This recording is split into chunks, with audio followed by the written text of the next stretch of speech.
Welcome to another edition of Teach the Geek interviews. My name is Neil Thompson. I am the founder of Teach the Geek. I work with technical professionals so they can present more effectively, especially in front of non-technical audiences. And you can learn more about that at teachthegeek.com. Again, that's teachthegeek.com. Today, my guest is Lei Wang. She is a mountaineer, a keynote speaker, an author, and an executive coach.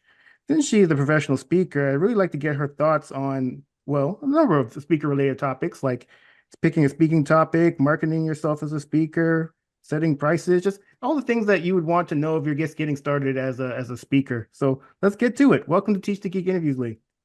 Thank you, Neil. Thank you so much for having me here. You're very welcome. Before you were an executive coach and a speaker, what type of work did you do? Wow, my path had been very non-traditional. So I was educated in computer science and then MBA in finance and marketing. I worked in corporate in technology and finance both. But in 2004, I had a wild dream while I was working in my finance job. I just had a wild dream that I want to go climb Mount Everest. And then for the next 6 years, I deviated from my traditional corporate career track to pursue climbing. And by 2010, I became the first Asian woman to climb the 7 summits and ski to both the North Pole and the South Pole. That together is called the Explorer's Grand Slam. So that dramatic transformation changed who I am and also sent me on a different trajectory of my life. Because after I finished my Explorer's Grand Slam, I got invited to speak and then get connected to big companies and start to play the roles of consulting and coaching.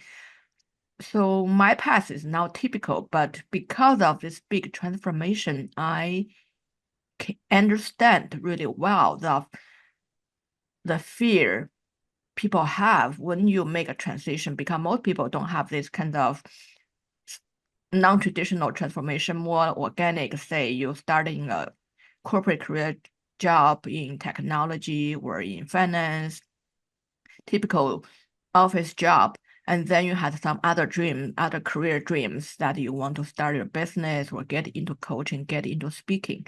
So it's very different, but that was in a nutshell, that is how I made my transitions. Okay. So for the people that are listening to our conversation, Lei, and they're thinking, I want to become a speaker. How would you suggest they come to what their speaking topic? Yeah, that's a great question. So when I reflect on my past, actually, it took a long time to really come to the point of figure out what do you say, because beginning was pretty natural. People ask about my climbing experience, but after a while, like for me, my purpose is to inspire people, to help people achieve their dreams. So I keep on thinking, I don't want to just tell my stories only. I want to share the lessons. Then what are the biggest lessons I can share? So that's keep on evolving, because when you are out there speaking, interacting with the people, you get new ideas and you get to almost like a market research, right? You keep on interacting with your audience. You get to learn how you say something or what do you say will make what kind of impact that help you to hone in. So for people who are starting out, I would say don't get into the what so fast. Should focus on why much, much longer. Because when you have a solid understanding of why you want to make this transition, why you want to get into this business, then your what will come naturally, because this path is not an easy path. It's not a smooth path. Even after so many years, I'm still always constantly have to, okay, I need to refine my topic, I need to improve how I deliver, improve on so many things. And there'll be up and downs. It's not every time people waiting in line outside your doors, no matter how long you've been speaking. So there's always a struggle time. There's always time that is hard. You have to keep going. And what can keep you going is your deep why. So I would suggest people do much deeper soul searching before you make this leap, to understand what drives you, what's your why. Understand yourself, then you can understand your audience and figure out what you talk about. For the people who then get to that speaking topic, they figured out what that is. What do they need to have in place to really put themselves out there as a professional speaker?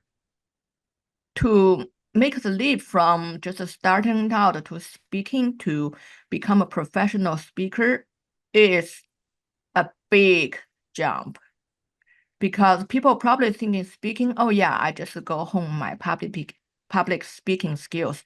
But the truth is speaking is a business. If you want to be a professional speaker, it's like athlete, you have to train really hard to practice your speech. And you need the content, the delivery, the speech, right? And then the business part, how do you get clients? How do you market yourself?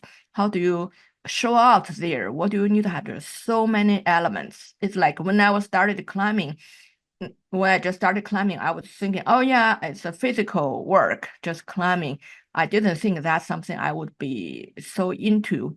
But after I trained more, I realized there's skills, there's mentality, there's perseverance, and there's a lot of brain work to really make the climb work. Same thing for speaking. It's not just speaking. You enjoy speaking, that's one thing, but you enjoy humiliation. You fail in front of the public. Do you enjoy getting rejected 100 times before you get even one maybe? Do you enjoy keep on going days after days, years after years, without knowing where is the end line? So you have to think through those things. The mental part is much harder than the nut and bolts of just how to do business. How have you gone about marketing yourself as a speaker? Well, at beginning, I didn't even understand I need to do the marketing because, as I said at beginning, I didn't really understood that there's so many things about speaking business. I thought, oh yeah, I just go out there, start to speak, right? Okay, I only need to worry about what I'm going to say when I'm on the stage. The truth is how to get that stage is much, much harder.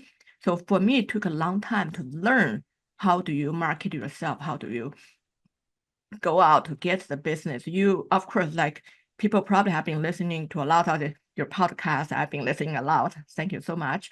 Is people probably they learn, oh yeah, you need to have your website, you need to have your video, your reels, and you need to be visible online. You need to be visible on social medias, and also you need to go knock on the doors. You need to talk to event planners. You need to go talk to the corporates. You need to go talk to all the places that possibly want to have you. You need to knock on their doors. You need to call them. You need to email them.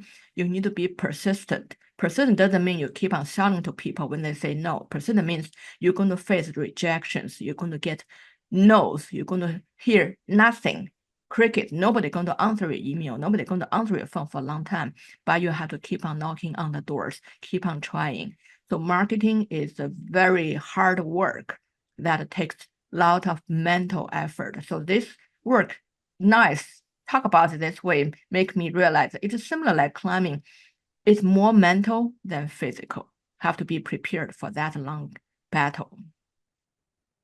So when it comes to the marketing that you do for your business, are there certain channels that you use? And if so, what are they? Yeah, I tried all kind of channels. So at beginning, I didn't realize I need to do the marketing, right? Because after I finished my Explorers Grand Slam, I was in publicity a lot. There's a lot of articles about me. So I got the inbound request easily at the beginning. But then that slowed down, right? Then I didn't realize, oh, I need to do marketing. So that's a painful time. I realized, oh, so people not calling me all the time. I need to go out to make myself known. So I have to set up my website. I have to get my videos done, have to go on social media, try to post and show people what do I stand for, who I am, what I'm passionate about, what what's my message. So all those things you have to constantly go out there to do it. Don't think that people will find you if you only show up once. You have to constantly show up. So I did all those things, like Mark directly reaching out to event planners, write about what I stand for, what I'm passionate about, what do I think about certain things. And also put myself out there, offer myself as available volunteer sometimes. Sometimes you may not get paid, but you need to be out there to show people what you stand for and also what you're passionate about serving. So that will come through, not just when you are on the stage, but also when you are interacting with other people. How do you help other people? There are many instances in which you reach out to people and you don't hear back from them right away. How do you handle following up with people? Yeah, that happens all the time. As I mentioned, so this is a mental game. First of all, when you don't hear from people, tell you what, that's normal. That's what you should expect. If you hear back, even a no, I would celebrate. Oh, yeah, at least people read my email, read my message. That's a celebration already.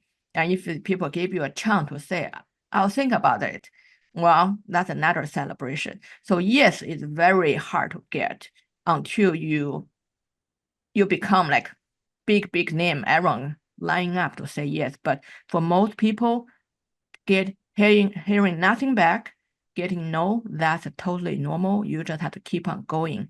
And as I mentioned, when you don't hear back or you get no, you don't just keep on selling people. You're not trying to bug people all the time, but you just have to keep going to the next. And also, sometimes people say no this time doesn't mean no forever.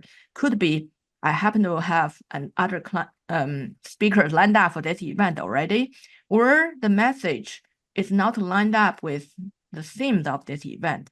Then you have to keep your eyes open. Next time, maybe the theme is different. And also, no, it's like Einstein and actually Edison, right? So whenever he failed, he said, yeah, that's just one way to tell me this way doesn't work.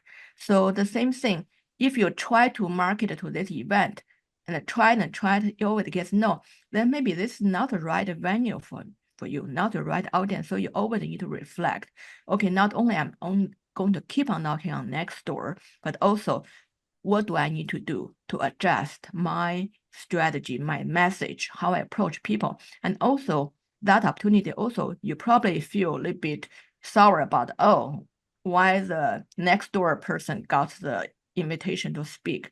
Well, instead of getting sour, study why that person got the invitation. What's that person's message? How that person approached? Maybe you can ask that person, how did you get it? Learn from them. Then you can improve. So don't blindly keep on knocking on the door, but never give up. So strategy and attack and perseverance, the mental game is much harder than speaking itself. Yeah, I fully agree with you. So for the people that are listening or watching our conversation, and let's just say they've gotten to the point where they've developed their speaking topic, they've gotten some collateral together, the website, and they're posting on social media, they're reaching out to venues to see if they can speak at those venues, and maybe they're getting some hits now and starting some conversations with event planners. How should they handle the conversation of their price? How did you handle pricing your services? Yeah, handling price can be very tricky because at beginning you need to be clear of your goal, right? Your goal is to make money in this event, or your goal is to get more leads. So you need to analyze the situation. If this event offer you interactions, access to your ideal target audience or market, then maybe you consider much lower fee. And especially you're trying to get your foot in the door at that time, you probably just any opportunity to speak is better than no. So you probably want to be more flexible. But when you become more established, yes, we talk about the fee integrity and what's your brand image. At that point, you probably need to maintain a fee because if you have more demand than you can handle, you cannot say yes to anything. And not every event you're going to be speaking to your ideal audience could be just that's say the audience will not lead to anywhere beyond this event, right? So tactic and strategy is different, but you need to be clear of what you want to get, where you want to head to in the long run. So don't look at one event as a single negotiation. I need to win. Win doesn't mean you always get the prize you want. Win means that help you to move forward on your long-term strategy, on your long-term career growth. So think about the long term when you negotiate the price. If you're going for a position or going for a speaking engagement and they're not the fee that they're offering is less than you would have liked, or even if it's a free one, what are things that you have negotiated getting in exchange for doing that engagement for the lower fee or for no fee? Yeah, I mentioned before, is every event is not the return is not in the money. Return is in the long-term growth. So for speakers, the footage is so invaluable. So if you can be standing in front of great audience, get great footage, that worth millions of dollars. So don't worry about the fee, that part.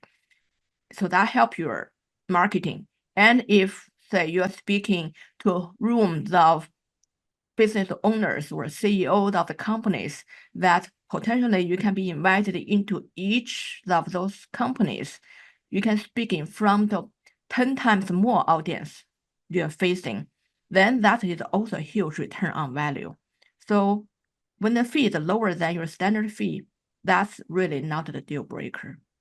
What you need to consider is how this is going to help you grow in the long run. I mentioned in the intro that you're also an author. How has being an author benefited you in your speaking business? Thank you. Yeah, I have two books. The first book is called Yes, I Can, which is about my growth, how I made a transition from typical city girl from Beijing, when came to America, incorporated, then went into climbing and became a speaker. So that is about my autobiography, what I learned along that way. And the second book is called After the Summit, which is the lessons from reflection after my climbing, that I try to understand, okay, how I learned those lessons, how those lessons apply to our everyday life and business, how that can help everyday people to excel in their career. So the After Summit is my second book. And for writing the book, it's not always about selling the book. First of all, when you're writing a book, you went into the deep reflection. That's a tremendous personal growth. Help me to understand myself better, help me understand who I am, my message, my mission, why I'm doing this thing. That gives you a lot of ammunitions to your speaking, because as I mentioned before, understanding your why gives you so much power in speaking. So writing the book, a solid book, is a great learning experience for yourself. Then second, yes, that also give you the speaking topics you can talk about. You can pick out each chapter of your book to make a speech. You can share each of the topic in your book, become a workshop. And of course, also, that also give you, people say a book is it's just an expensive business card. You can give your book out to people will remember you much better, and they understand who you are than just having a business card. Then they can invite you, so book can become a marketing tool for you too. So yeah, so writing a book is a great experience, but also, as I mentioned before you get into speaking, you need to understand your why. Writing a book is also about understanding your why first. It's not because the return is not in the money, returned in many other different ways. So you need to understand why you want to write this book. Then you can write a better book. Thank you. For the people who are listening or watching our conversation and they are really set about on becoming a professional speaker, what do they need to have in place before they leave their corporate jobs to go into being a full-time speaker? Yeah, for people who currently are in the corporate job, want to become a speaker, actually they're in a great position because, as I mentioned, the speaking business is a long, hard battle. So if right now you have a full-time salary, cherish it, because any startup need a ramp-up time. Using that time to hone your skills, build your foundations, build your basic material, like say your website, your speaker reels, your marketing materials, and hone in your speech. Use this time to, you have the full-time salary, use this money to hire a coach who help you build your speech, help you to build your business. So when the time comes, when you're fully sure that your business is taking off, that you cannot stay at your full-time job anymore because your business is taking over so much of your energy and can compensate your income, then you can comfortably leave your corporate job. So use that time to hone in your foundations of your speaking. And the best investment, I would say, hiring a good coach help you get started. Excellent. This has been a great conversation. Thank you so much for being a guest. How can people get in touch with you? Thank you, Neil. Thank you so much for having me.